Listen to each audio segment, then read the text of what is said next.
Joining me now is retired Navy commander and former Pentagon spokesman J.D. Gordon and One America's conflict correspondent Trey Yingst. Thank you both for being here. Trey, I want to start with you, and I want to just start with the question of the day here and ask you what is going on in Aleppo. I mean, the world seems to just be ignoring the genocide. So the civil war in Syria started about 5 years ago, Liz, during the Arab Spring in the Middle East, actually. And the war started out really as a protest movement. There were protesters across Syria who did not agree with the Assad regime. And in response, the president of Syria, Bashar al-Assad, came down with a heavy hand. He was shooting protesters in the streets, and this really led to the civil war that we see today and the bloodshed that we see today in Syria. So what has really developed over the past 5 to 6 years is a civil war of proportions that we have not seen in our generation. The United Nations estimates that 400,000 people have been killed as a result of the war, many of those being civilians.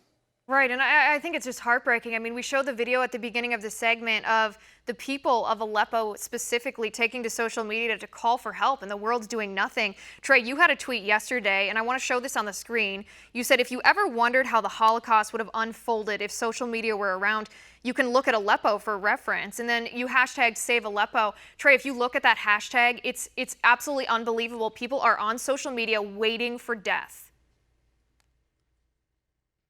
That's right. I mean, this is something that we've watched unfold over the past 5 to 6 years. Back in 2012, President Obama famously said in August of 2012, if the Assad regime uses chemical weapons on its own people, then we will take military action in Syria and we will make sure that these civilians are not slaughtered. And that red line turned into a pink line, and it turned ultimately into a white line. The situation specifically in Aleppo has gotten so dire that people are committing suicide so that they can avoid being killed or tortured by the Assad regime as these forces move into Aleppo.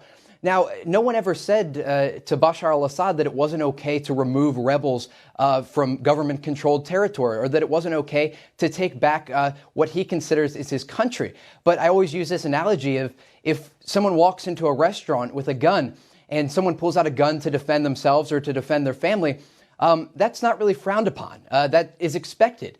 But if someone walks into a restaurant with a gun and all of a sudden the person who feels threatened calls in an airstrike and kills everyone in the entire restaurant, then yeah, that's where the problem exists. And that's really what's happening in Aleppo. Right. There's rebels, but there's also civilians that are living among the rebels. Right, and I think that's the biggest problem here. War is always a tragedy. That's certainly, your analogy I think is apropos, but the problem here is that children are being burned alive. Women and children are being lined up and shot by Assad soldiers. These are not the rebels who started this civil war.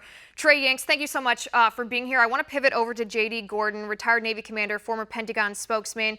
J.D., thank you so much for being here. Let me just ask you, Trey was just talking about this red line that President Obama set for Syria, where he told Assad that if he used chemical weapons against his own people, that's the line, the U.S. would intervene. He didn't do that. J.D., now we see what's happening with this civil war in Aleppo. Who's responsible?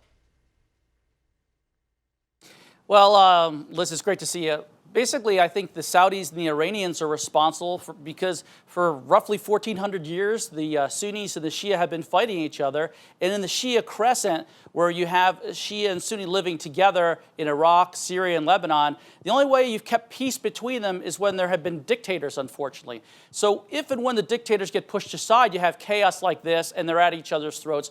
There's limited farmland, limited fresh water there, and a lot of religious extremism. So when you put the two together, the Saudis and the Iranians, this is much bigger than Obama. This has been going on since the 70s, and it included both the U.S. wars in Iraq, by the way, this larger Saudi-Iranian conflict. So where do we go from here? What do we do now? We see these civilians being killed. We see this crisis that's unfolding. It's a genocide at this point. How do we save the civilians? Well, I think the best way to do it is to pressure the Russians, because the Russians are the ones who want to keep Bashar al-Assad in power. Bashar al-Assad is an Alawite, and that's a branch of Shia Islam. Now, only about 10% of Syrians are Shia. 75% are Sunnis. So basically, the Shia have run roughshod over the Sunnis, and they want a piece of Syria. So unless we're pressuring the Russians to coax Bashar al-Assad out and come up with a government that includes Shia and Sunni living in peace once again, which they were mostly peaceful when Bashar al-Assad had firm control over his country. But once he's marginalized, pushed into a corner, there's warfare. So I think we really need to push the Russians to help coax Bashar al-Assad out and perhaps partition Syria, where you have autonomous regions with the Shia, the Sunni, and the Kurds. Right, and I guess my next question here, and I'm glad you brought that up, because you brought up the difference between how Assad acted when he had full control versus now, and I would argue that it's not just warfare here. I mean, these mass executions that we're seeing, this essentially is genocide at the hands of the Assad government, and it seems like the world is ignoring it. We're watching on social media, we're talking about it on the news, but nobody's doing anything to stop it.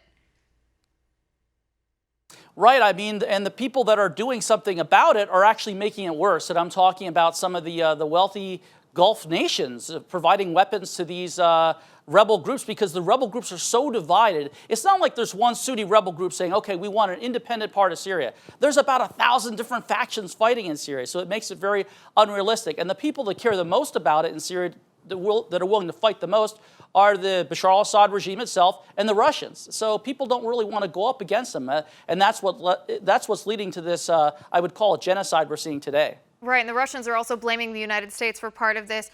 JD, let me ask you, there was a U.S.-led drone strike on Raqqa, Syrian city of Raqqa. It killed two ISIS leaders linked to the 2015 Paris attacks, as well as a third figure who was associated with that attack. This information via the Pentagon. Is this worth it? Yeah, it's worth it. I mean, our military is doing a great job with our intelligence authorities to take ISIS leaders off the battlefield. But at the end of the day, Liz, it's just a Band-Aid, because you really have to stop this extremism, which is officially coming from Mecca and Tehran, like we've said in the past. So it's good to take these terrorist leaders off the battlefield. But if you want to solve it, you have to transform those societies in general.